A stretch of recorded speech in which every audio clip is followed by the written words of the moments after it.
Welcome to the Dalen Show. How y'all doing, people? Living lively. Hope all is well with you guys this week. Appreciate you guys tuning in. All is well with you guys. All blessings. Keep working hard. Keep striving for greatness. Hope you guys enjoy this episode. We've got a special guest with us this week. Please welcome to the show with me this week, Miss Rakia Lane. Yes, sir. How y'all uh, doing? First off, appreciate you coming on. Just how's life treating you right now? I know we all have a lot going on. How's everything going for you right now? It's going pretty good. It's going pretty good in the gym every day. Shit. You, Rakia, if you could give the listeners and the viewers just a brief overview about yourself. Talk about where you're from, what you do, and just some things that you've been able to accomplish in your life to help you get where you are today. Um, let's see. I'm from Little Rock, Arkansas. I play basketball. I just graduated with a bachelor's in psychology, minor in sociology. Um, Shoot, as far as everything that I've done to help me get to where I am today, I'm gonna just say basketball. Uh, yeah, I'm a two-time champ at my school, player of the year, All American, um, first team, all conference, all tournament, all of that. Um, so yeah, just basketball. That's it. That's all I got. I always enjoy getting to have conversations with people from the city of Little Rock, and talking about their journey and how they've, empowered, whether it's in state or out of state, uh, learning from Little Rock and then going elsewhere and then progressing their careers. What did you learn, about basketball at a young age from Little Rock, and what did the city help prepare you uh about life to help you get where you are today? Um, in all honesty, the city of Little Rock as a whole and what it puts into basketball, I feel like it helps the community. Like we Mhm. all get the Right. same type of love and you know encouraging encouraging words and everything like that. Like we all pretty much lift each other up. And when we were growing up, the adults that was coaching us and I'm saying everything, they would just lift us up and give us everything that we needed to be able to apply basketball to life. Because whether people realize it or not, basketball and life is pretty much the same. And all basketball players move, you know what I'm saying, through life with basketball. Like they use the Right. same type of mindset for basketball for life. So, in my opinion, I just feel like the city has opened up our eyes to be able to have a different outlet of learning, and we can use that to, what I'm saying, help with the kids that's coming up and apply it to they life, help them apply it to their lives and what they're doing and what they're trying to do, just like we did. Growing up, how cynical was that for you to kind of rely on basketball as much as possible instead of getting caught up in things that maybe tried to outskirt you into the wrong pathway? Um, I didn't allow it. Like it was always something that could have been done different. I could have done something different, but I love basketball too much to jeopardize anything that I had going Right. on the outside to allow it to mess up what I was trying to do. Because to us, anybody that played basketball, you know what I'm saying, we need it so we can go to school. Hmm. We want to go to school for free. That's the whole thing. Like it don't matter where we go, you know what I'm saying, as long as it's free, it's good. So it's kind of what that was. At what age did you start picking up a ball, and when did you start realizing this is something that I can really be good at and it's something that I really want to take seriously? I picked up my first ball at the age of 5, but my mom wouldn't let me play on the team until I was in the 3rd grade. So I was about 7 or 8. Hmm. Um, and yeah, once I started playing on the team and I got around other people, you know what I'm saying, that actually were familiar with the game, knew more about the game, I was able to learn and, you know what I'm saying, do all of that stuff. So yeah. Um, Growing up or even now, Was there a specific, player or team or coach that, kinda always caught your eye, or you watched a lot of their game that you kinda tried to remodel your game about, or you just kinda enjoy watching their game a lot? Tyler, Scaife. Mhm. That's it. That's all. That's the only person that's around my age, and she's really not around my age. She got about 3 years on me. So, well, age right, she got 3 years on me, 2 years in school. That was the only person in my life that I could ever say that I just was in awe of their game. You know what I'm saying? Or in awe of the person that they was and how they carried themselves and stuff like that. And I wanted to be just like her. I wanted to be just like her, if not better. You know what I'm saying? But that was the one. I can't say that about nobody else. You know what I'm saying? That I know personally because I know her personally. So that's the one. I got a chance to talk to T Scaife in season 1. What was so unique about her and her game that made you just say, "This is what I love about basketball"? And what did you take away that maybe you said, "I wanna be able to do this for the next person"? Just the way Tyler is as a person, it's hard for you not to learn from her Mhm, and love what she's teaching you mhm, because right. she taught me a lot, but it's not like how people would think that somebody would teach you. Like I didn't get taught like, oh, this is how you do this and this is how Mhm, you do that. That's not how she treated me. She treated me the same way that people treated her. She wanted me to be just like her. So she coached me the same way, taught me the same stuff. I mimicked everything she did from the way she dribbled, shot, everything. Like I paid attention to it. And everything that I learned from her, I'm literally trying to teach everybody now about the work ethic, you know what I'm saying? About just knowing your surroundings, knowing who you're around, knowing who you're playing with, knowing your personnel on the court, like just everything. I learned it all from her. Following her footsteps at Hall, how would you describe your leadership role, on and off the court? On the court, I would ask, how would you describe your game in terms of were you vocal in the locker room, or did you let your game do more of the talking? And off the court, how did you push your teammates to continue working, even if maybe it was the off season and maybe their mind wasn't on basketball? Now, to answer that question, I am very vocal. Mhm. Um, in my opinion, I feel like I'm a very vocal captain or was a very vocal captain. But just because you're a vocal captain, that doesn't mean everybody's gonna follow Right. exactly what you say. And you know what I'm saying? They didn't. Like when we was doing stuff in the off season, after she left, it wasn't a lot of people in there. Like everybody didn't make it a point to, you know what I'm saying, get in the gym. It was a few of us that did, Mhm. but everybody, nah, everybody wasn't, locked in like that. And that's why we couldn't win no more after she left because everybody didn't lock in how they were supposed to lock in. So I was as vocal as possible, but being vocal, it's more to being a captain or leading the team than just being vocal. Because on top of you being vocal, you have to, you know what I'm saying, show your team that you're willing to work hard even when you're tired. Show your team that you're willing to, you know what I'm saying, put everything on the line for them. And there's a lot of people out here that don't do that. Like they just be in it for themselves. Right. And that's what she taught me. She wasn't a person that was in nothing for herself. Like she would pass the ball before she shot the ball. And there's a lot of people that don't know that out here because if you didn't really pay attention to her game, you don't really know how she played. Mhm. She's one of the best passers that I've ever seen in my life. But you would know that because all you pay attention to is her shooting the ball. You don't pay Mhm. attention to how she talked to us, how like you know what I'm saying, how she changed the defense and how she do this, how she do that. Like it's a lot that goes into being a leader. And yeah, I did it all. I did everything that I could, trying to follow after her, but it didn't work out like that.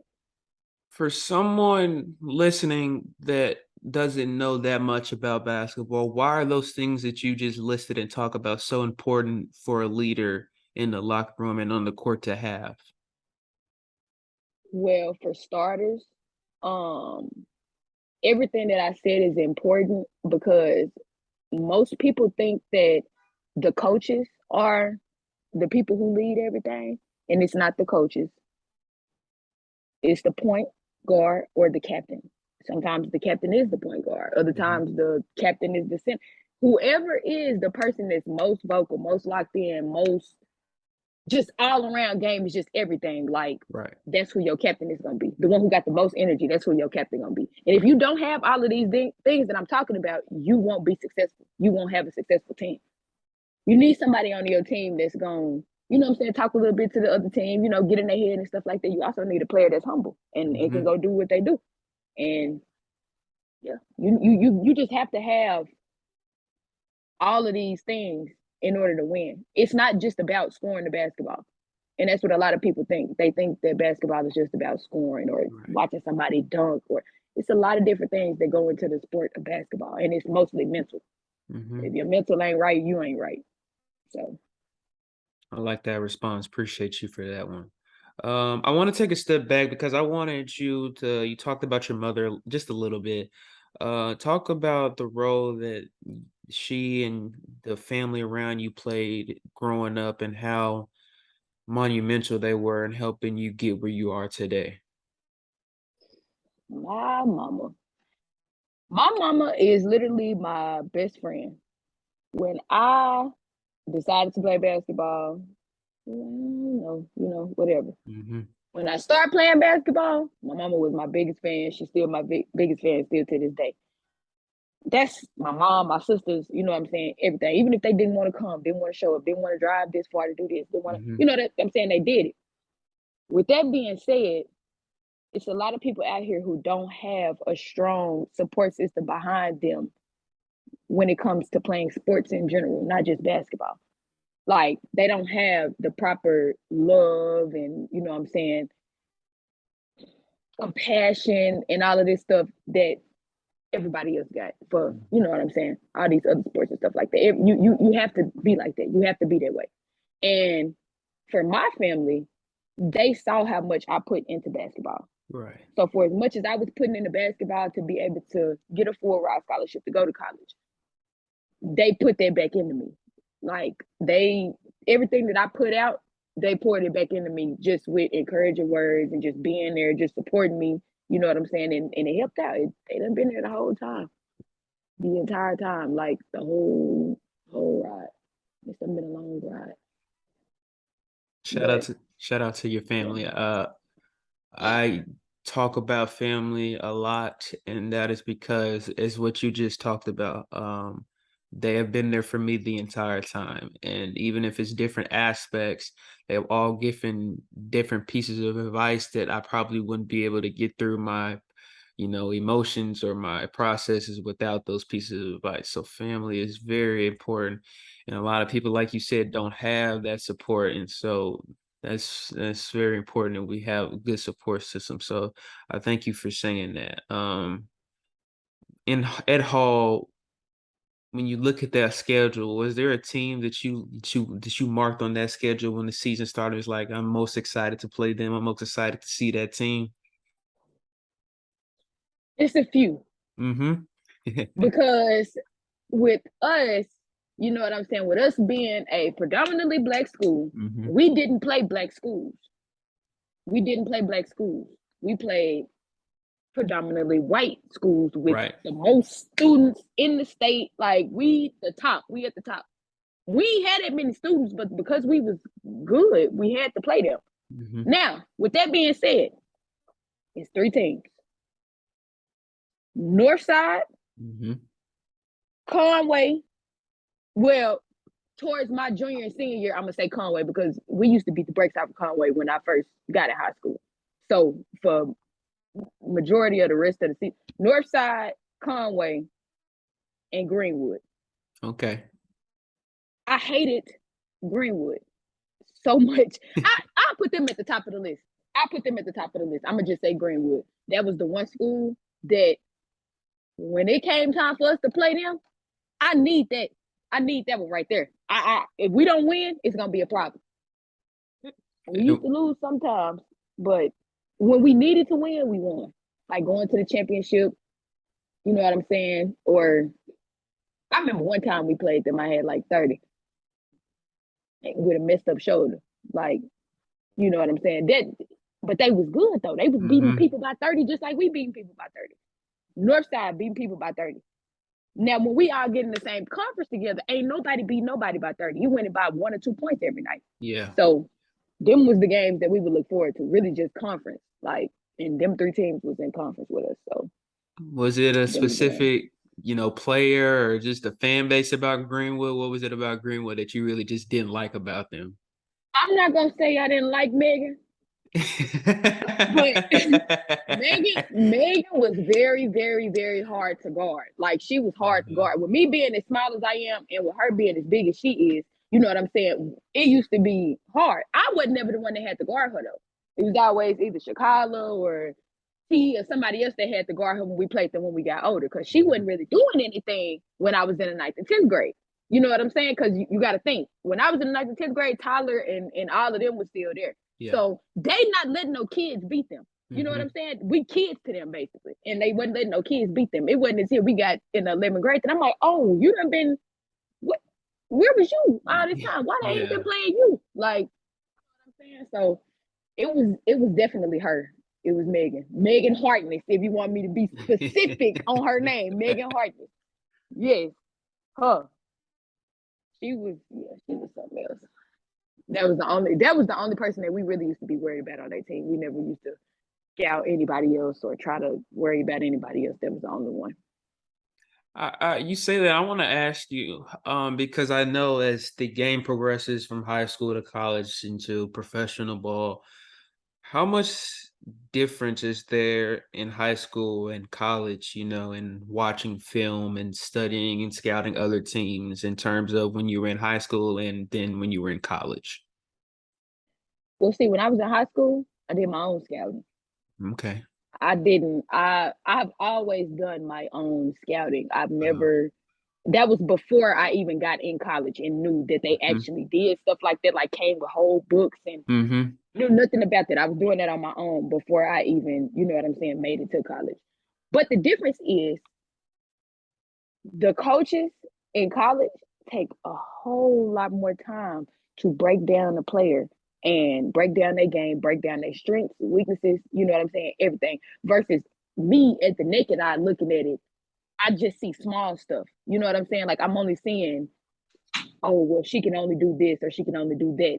Versus a coach, you know what I'm saying, at a higher level, they'll be able to, you know what I'm saying, tell you, oh well, did you know that this person averages this many points a game? And I would know that. You know what I'm saying? I don't pay attention to stats. All yeah. I'm doing is just looking at a game and going off of what I see on this game versus them taking the whole season or the whole part of the season that they done been playing or the whole last year that they had and basing they, you know what I'm saying, scouting and stuff off of that. So it's a big difference. In high school, they really don't pay too much attention to it unless you're just a known player, quote unquote. You Mhm. know, they don't really do too much scouting and try to pay too much attention and stuff because I don't think that they think the kids are that good. Yeah. Versus college, somebody had to have come out and got you to put you on this team. So you have to be able to do something. You got to be some type of good, and I got to figure out what it is that you can do. So they take a little bit more time to really, really pay attention to stuff like that because scouting in college can win or lose you a game. I'm gonna try to break this down as best as possible. When you're sitting in, scouting meetings and watching film, and coaches are giving you breakdowns. And then, I know that is completely different than playing in the game. Coaches can tell you so many things about a player and how they play, and if they're better on the right wing or the right block or the left. When you get in the game, are there times where you can forget all that, or you think about the game so much you forget sometimes, the plays you're running or the things that the other player do? Is what's the when you get in the game, what's the mindset like? To be completely honest with you, what you just named or what you just said was somebody forgetting something because they were tired, Hmm, not because they don't know what they're doing, right. because they know exactly what it is they're supposed to be doing. Okay. It's just when somebody gets tired, their mind just go blank. Hmm. So I never think I ain't never did that before. I'm not Mhm. even gonna sit here and cap like I just done flat out forgot something like that just to forget. You know what I'm saying? Like I've never just forgotten to forget. I've forgotten when I was tired. And that's how I know it's when you're tired that, you know what I'm saying, you don't always remember everything and you can mess up on something real fast. It's all because you're tired. Mhm. Because you know it for as much as people run in practice, go over stuff in practice. These be like 3-4 hour practices, especially at a D1 school. You know what I'm saying? Like these be long practices. You're not gonna tell me you forgot all this stuff already, and we've been in here 3-4 hours, 4, 5, 6 days out the week. No, you just tired. So Yeah, it's a fatigue thing. When you get fatigued, your mind go somewhere else. It don't be with your body no more. I So got you. I got you. As your high school career progresses, when do offers and interest start rolling in? And is there any specific schools that you're looking at and saying that's exactly where I want to be at? um I got my first offer when I was in ninth grade from UT Arlington. Okay. Went to one of their camps and they offered me like right then it was me and this other girl. They was like, yeah, we offering you. I'm like, bro, I still got 3 more years of high school. Mm-hmm. Like, Wow. we don't care. We want you to come here. Like, but you got to think. I didn't realize this when I was younger. These coaches move around so much, like to the point to where had I committed to them and was going to them, they had got a new coach by my sophomore year. So if I would have committed to y'all, you know what I'm saying, being a bonehead kid, like, oh my gosh, I got my first offer. It's a D1 school. I'm finna da, da, da, da, you know what I'm saying? I had done that. I wouldn't have been playing because I don't know this coach and this coach don't know me. This coach ain't never seen me. Like this coach ain't never seen nothing that I done had going on. You know what I'm saying? So Mm-hmm. I'm never gonna touch the court versus following behind whatever coach it was that recruited you. Even though that's a whole different conversation in itself. Me personally, I had I started receiving offers from ninth grade all the way to 12th grade. I had I think I had an offer from everybody in the state of Arkansas except for the University of Arkansas. Wow. So every other school except for the University of Arkansas. But I didn't want to go there though. Mm-hmm. So it wouldn't even matter that I got an offer from them or not. I wasn't going because I didn't want to, you know. And you got to think about where I came from in high school versus what I was going into, like Yeah. the environment that I was going into. And that was stuff that I didn't pay attention to, you know what I'm saying, coming out of high school. I'm just thinking, oh, put myself in a better situation. I'm not gonna be around the same people. Mm-hmm. That's not what I needed though. That didn't feed me as a person. Like I was feeding into them, like I was feeding them, but they weren't feeding me back. So first off in ninth grade. I've enjoyed hearing that consistency from you, but I asked, how have you been able to stick through that? Because as everyone knows, life isn't easy. How have you been able to stick through that mindset that you just talked about?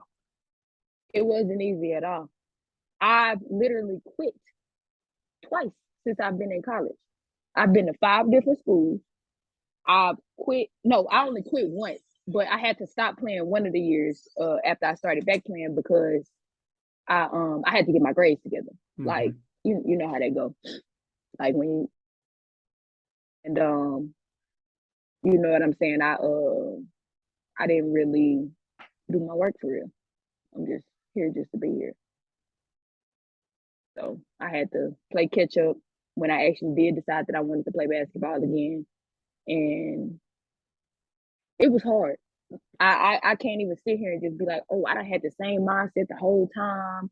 I've been the same person. I'm not even gonna sit here and lie and say that. There's done been times where I didn't allow people to break me down. I didn't allow people to tell me what I was and how I was gonna be and how successful I was gonna be when ultimately it's up to me. Like it's all up to me. It's up to nobody but me. So I didn't keep the same mindset the whole time. It has been very hard, and trying to build myself back up, and you know what I'm saying, basically build my name back up has been very hard. Like it's been hard, but I done did it. Like I done did it. Can I ask you to give a piece of advice to people listening about facing adversity and kind of being knocked down and trying to get back up and rise above all the things that are really in life that'll just knock you back down and having to get back up all the way and try to make yourself back up to the top? Um, the same stuff that will basically knock you down and that has knocked you down, it's going to be the same stuff that's always going to knock you down. It's just going to be a little bit harder every single time. With that being said, you don't quit. No matter how hard, whatever it is you're doing, you don't quit. You don't allow the next person to be able to tell you what you can and can't do. You don't allow the next person to dictate your success, because that's what I did. And that's why it's taken me a long time to get to where I am right now. I allowed somebody to get in my head and tell me that I wasn't who I am, basically. And I am who I am. I'm going to always be who I am. You know what I'm saying? Nobody can take that away from me, no matter what level I'm at. And to the people, no matter what level you at, no matter where you go to school at, do not ever let nobody tell you that you can't be successful, because you can be. It's in you. Thank you for that. Thank you for that a lot. Um, Talk about your process after high school. I know you just mentioned it a little bit, how going to a lot of different schools, and this was a very uh life changing and rough part of your life. Talk about what was going on that kind of knocked you off your game a little bit, and talk about the experiences that you kind of went through that helped get you in the process to getting back right on your game. Um, Going from high school to college, for one, was a big adjustment. They, I'm not gonna say they lied to me, but don't let nobody tell you that you're gonna start as soon as you get somewhere, because you're not. That was the one thing that I was very upset about. On top of the way that I was talked to and treated by my coaches. Don't get me wrong. I done been talked crazy to Mhm. plenty of times. I don't know y'all from a can of paint. Like, I don't know y'all. Y'all don't know me. We don't know each other. Therefore, I didn't feel like, you know what I'm saying, I should be talked to like that. Now, once I stayed at the first school I went to was UCA. I stayed there for about 7 months. So no, 6 months. Stayed from July until January the 1st, 2016. And I quit. It was just some stuff that I'm not at liberty to talk about right now that I didn't want to deal with. And you have the choice to be able to move from somewhere if you don't want to be somewhere. Mhm. I was lucky enough to get released from my stuff without any restrictions, because sometimes they restrict things. They didn't restrict anything with me, so I could have went anywhere. Well, they made me so upset to the point to where I didn't want to play basketball no more. So I didn't start playing basketball again until 2017. I went to I went to Mid South, which is in West Memphis, right after I left UCA in 2016. I did not go to class. I didn't go to class. I just went to school because my mom didn't want me to be at home. You know what I'm saying? But Mhm. mentally, I was tore up behind everything that happened, because I've been playing basketball since I was 5 years old, like I told you. Right. How can you just throw something away that you dedicated your whole life to? Yeah. Dedicate your whole life to something, and then as soon as you get somewhere else, somebody else change your mind about it. And so my family was so upset at me. They like, how you gonna let these people just change you and all this other stuff? I'm just like, y'all just don't get it. Y'all just don't understand. It's not fun no more. It's a job now. Well, Mm. it is a job. It was a job when I was doing it back then. I just wasn't thinking about it being a job. Like, that's work. You know what I'm saying? So when I got back to when I had a friend that passed away the day before her birthday, the year after I had quit. And I just I was just like, I can't keep living my life like this. I Mhm. don't want to be a regular person. I got to do what I know how to do. Because the last time I seen her, she was at one of my games at UCA. So that's all I was thinking about. Like, bro, I'm so proud of you. And da, da, da. Oh, no, I got to start back playing basketball again. So that's what I did. Next school year, I went to Baptist, played. Um, I got offered by Philander. That's why I wanted to go to school there anyways. I wanted to be at home.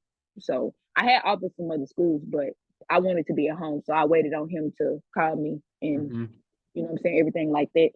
And he did. He offered me. I accepted it, but I couldn't go until the next year Mhm. because my grades. Remember, I told you I wasn't going to class like I was supposed to. So I had caught up a little bit when I was at Baptist, but I needed like one more semester or something like that. So I went to Pulaski Tech, and I was supposed to leave Pulaski Tech at the semester and go to Philander. But I was just like, there's no need to be leaving. You know what I'm saying? I only got like 13 hours left to get my degree. So I stayed there the whole year, stayed at Pulaski Tech the whole year, got my degree. Went to Philander, finished my last 3 years out of Philander, and won everything that I told you I won. But with all that being said, I wouldn't change that for the world. The way that whole process went, I would not change it for the world. Like I wouldn't want to just go straight to Philander out of high school. Mhm. That's not what I would have wanted to do. I would have wanted to do it the exact same way that I did it, no matter how bad it hurt. You know what I'm saying? No matter what stuff I went through, I would have still wanted to do it the exact same way because it's better this way. You, um, and I say this because you talk about, I appreciate your honesty right there. And I'm sure it hurts to talk about those prior things. But you've had so much experience. How has it helped you to kind of teach others that are around you how to prosper through pain and adversity? Because I know that you have little ones and loved ones around you. How has it helped you continue to be stronger for them? Um, just the fact that I realized that I'm not a child anymore. You know what I'm saying? And it's people that I have to teach the same stuff that was trying to be taught to me. Hmm. I, you know, that's what it is.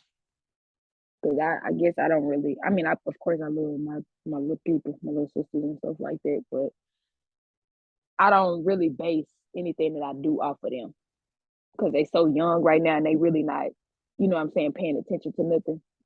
You know, they really can't piece together what's going on and Hmm. what be really going on. But when it's time, of course, I'd be willing to lay everything out to them and everything like that. But as far as like other kids, it's a lot of kids that come to me and ask me stuff. Like it's a lot of, you know, teenagers and people in college. Like, of course, if I'm 25, I'm supposed to be done graduated 3 years ago. Well, with the detour I told you I took, I know a little bit more than everybody else. Right. Like I'm a little more aware, and they know that even though I ain't graduated, that they're like, well, how do I get through this? And how do I get through that? And Hmm. how do I do this? And how do I do that?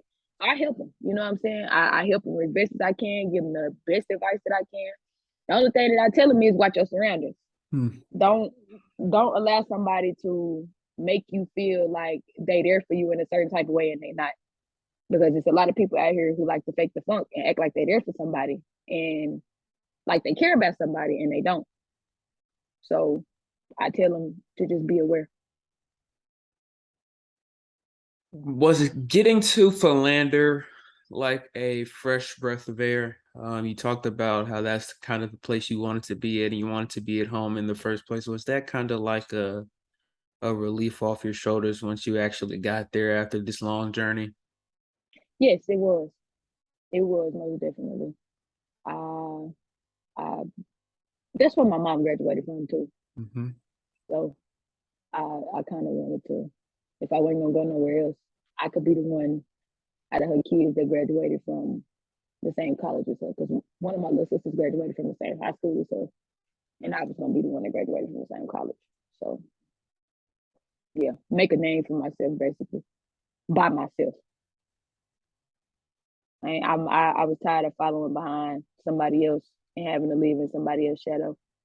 Because even without Tyler, like I still had to be Right. behind, not necessarily be behind somebody, but share the spotlight, which I Mm-hmm. didn't have a problem with. I've never had a problem with nothing like that. But when I was at Philander, it was a whole different story. Like I had to share the spotlight with somebody when I first got there, but after that person left, which is somebody that I had to share the spotlight with in high school too. Once that person left, it was me. And that's how I had wanted it to be the whole time. I just wanted everybody to be able to, you know what I'm saying, look up to me and for me to be able to make everybody else happy. Because I can make everybody else happy with me having the ball in my hand. Because I don't shoot the ball a lot of times. So that's how I wanted it to be. What was life like for you at Philander? And when I say that, how did life change after that journey to getting there? And also, what was your life schedule like as a player at Philander? You know, when did you have classes? When was your weight and your scouting time? When were your practices? What was your schedule like? We had 2 practices a day starting out. And then once the season progressed on, it broke down to just one because we stopped lifting weights um like right before the season started and stuff like that. They actually do stuff a little different than other Hmm. schools because at other schools they lift all year round. At Philander they don't. Like it's your choice if you want to do that after the first little month. But as far as class go, I would go to practice in the morning, go to class, and then go to work. And that was my schedule every day. Class, practice, work, class, practice, class, work. Like that's how it was. So me personally, I didn't stay on campus. So the first year I stayed with my mom, and now me and my fiance stay together. We've been staying together for the last 2 years that I was there. So go to practice, go to class, go to work. Then it got to a point to where I didn't even have class in class, so it's just practice and work because of COVID. So that was it. When I first asked you about Little Rock, you said that basketball in the city is like a love that brings the people together in the city. And I absolutely agree with that statement. And over the years, man, I just remember growing up, especially in the summer, there'd always be events, you know, Broadway Joe and stuff like that. And Philander would always just you be one of the spots to go to for tournaments and stuff like that. You revolutionized women's basketball at Philander. How was that spotlight for you? And honestly speaking, man, was it everything that you dreamed of being in Philander and, you know, following in your mother's footsteps of being in Philander? Was that everything that you dreamed of for it to be in there?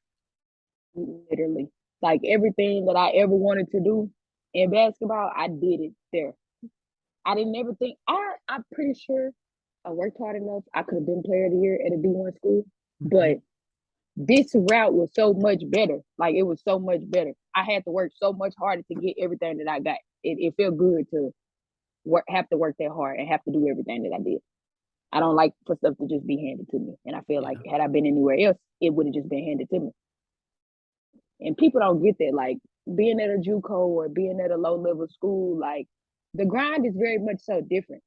You have to grind different. If you're not willing to put in the extra work to be just as good as these people at this other level, you ain't gonna, you know what I'm saying? It ain't gonna matter. And the one time we played, well, we played a couple of D1 schools this year, but it showed then, like who really been putting in the Yeah. real work. You know what I'm saying? Because I had a good game. We lost, but I had a Hmm. good game Hmm. because I've been putting in the work. I Right. know what to do. I done been here before for one. Like, so I know a little bit more to y'all. It's a little bit different. But definitely wouldn't change anything. It was everything that I wanted, everything that I could have possibly asked for. You set records and of course won championships with Philander, and now professional teams have come and asked for your services. What does that, is that kind of like a surreal feeling for you that, teams that are around this world are looking at you after all of this adversity, all this pain, after all this work, and they're saying, we want you to be a part of this program, this squad, because you have put in the work, you've put in the plan to be this good. How is that feeling for you? It don't feel real at all if I'm being honest. Like I don't think I'm a really like know that I'm a professional athlete for real Hmm. until I'm on my way to wherever I'm going. Like it don't feel like that right now. It don't feel like that at all. So, definitely a feeling that I can't even really describe it yet because I don't have no feeling towards it right this second. Like, yeah, I got people calling, but I don't think it's gonna be real until I'm actually gone somewhere, actually in a different uniform and actually playing. So yeah. If not basketball, what is it what you think you would be doing? Because I get the vibe that you would be a very good coach, but that may Oh not my be the goodness. the route that you would be. But I just get that vibe off you. Oh wow. You read minds. That's funny. I definitely wanna be a coach, but uh I love psychology. So Hmm. I'm trying to link those two together so I can be Yeah. able to do something because I got to figure it out. I have to use psychology to be able to help these kids that's playing basketball. Hmm. Because if I had somebody like me that could tell me this, and this, I'd be better off. Like I would know so much more and be aware of so much more versus me just going in and having just like my coach, my high school coach was a math teacher. You know what I'm saying? Real smart. But I don't need no help with no math for real. I need Hmm. help with life. You know what I'm saying? So I just want to be the person that they can go to, you know what I'm saying, to be able to help them with life and basketball because I can Got do you. both. Got you. Rakia, one of my passions is music. And I always have a strong taste of getting a feel for other people's music taste, whether it's old school, new school, southern soul, blues. So I want to ask you, like, what do you listen to on a day-to-day basis? Some of your top artists, and what are maybe some of your things that you listen to on game day to kind of get you ready for a game? Okay, I have a I have several different playlists that I have for um for game days. Now the music that I listen to on a regular basis is R&B. Love Hmm. R&B music. Old R&B, new R&B, it don't matter. Um, game days though. So I have an old playlist, Okay. old rap, UGK, all them, everything you can think of. I'm out here uh doing this. Like, then I got a playlist with all my little Uzi songs because that is hmm. one of my favorite artists. I love him. I also got a Gunna playlist. I Okay. love him. I also got a Young Thug playlist. I love him. Now, if I'm not listening to none of that, I'm probably just not listening to no music at all. Okay. So I got a few different things that I listen to, just depending on what kind of mood I'm in. Right, right, right. Very valid. I like those answers. I love me some Uzi as well. Uh, Mm-hmm. um, if you could have dinner with three people, dead or alive, who would they be and why? Kobe. I don't have three. I have one. Kobe. It's so much that I wanted to Right, learn from him. right. Like I already learned a lot from him. Like my work ethic, everything came from him. Like just watching him growing up was it, and I just swore I was gonna meet him before he died, and he just died way too early. I Hmm. got Mamba mentality tattooed on my chest right here. Like that. That's the person. If I was to meet anybody, that'd be the one person that I wanted to meet and have dinner with, and just literally just talk about basketball. Please, just tell me. Put me in your head. Give me a piece of your brain so I can know what it is you're doing and how you do what you do. And why how are you able to, even after all the wins and the losses, how are you still able to love your teammates the way you love your teammates and do everything that you do? I got plenty of questions. I got plenty of questions. Because some people say he was a bad teammate, some say he was a good teammate. I want to hear from him though. I want to hear Right. why you did all of the stuff you did. Why did you have 80 points this game? And I want to know what possessed you to not pass nobody else the ball and just shoot the ball yourself because they weren't going to get the job done. This is a real life conversation that I want to have with this man. Because this stuff that I want to know that I'll never get to know now. And it's all stemmed off of basketball. That's the only person. And I would have said Michael Jackson too, but I don't know if I want to sit. I probably want to take a picture with him or something like that, but I don't know if I want to sit and have no conversation. But Kobe for sure, like Kobe for sure, for sure. That's my favorite. That's my favorite person in the world. I love your answer. There's a quote from him, and he just depicts something, and he says, "There's no point in doubting whether you're going to succeed or fail, because if you succeed, great, but you're going to have to do the same thing all over again tomorrow. If you fail, sucks, but you're going to have to do the same thing all over again tomorrow." And that kind of reminds me a lot of what you talked about today. So I love how passionate what you were about what you said, because I can really see that love that you have. I see a lot of Kobe on you, so I can see that Mm-hmm. that he meant a lot to you. So, um, I appreciate you a lot, Rakia. You have brought a lot of passion and energy to the show that I think has been missing into the episode, and I think that's very important because sometimes we need to kick up our butts sometime, and you kind of brought that, and I like that. You brought that Little Rock energy, Mm-hmm. and yeah, I like that a lot. One of the questions I always ask before I end my episodes, and I say this to the listeners every time. If you don't take away anything from the episode, take this part away. And my question is, what's one piece of advice that you would give to anyone listening about anything at all, about life whatsoever? And also, what's one thing that maybe you want to share about Rakia Lane that maybe you didn't get to share about yourself that others maybe not know so much? Um, the one piece of advice I got is don't quit. You know what I'm saying? No matter what hit you, how it hit you, don't quit. Keep going. Um, what was the second question you said? What's something that you want to share about yourself that maybe other people really don't know about you? Maybe you don't tell about other people. You're about yourself. I think that I like psychology. I Hmm. feel like everybody around the world, when they seen my degree, they thought I went to school for physical education. I'm gonna Hmm. just tell you the truth. I think that's what they think, that I went for like physical education or coaching or something like that. But I actually found, you know what I'm saying, something else that I was interested in besides basketball, and that was psychology. So, hey guys, I like psychology. That's it.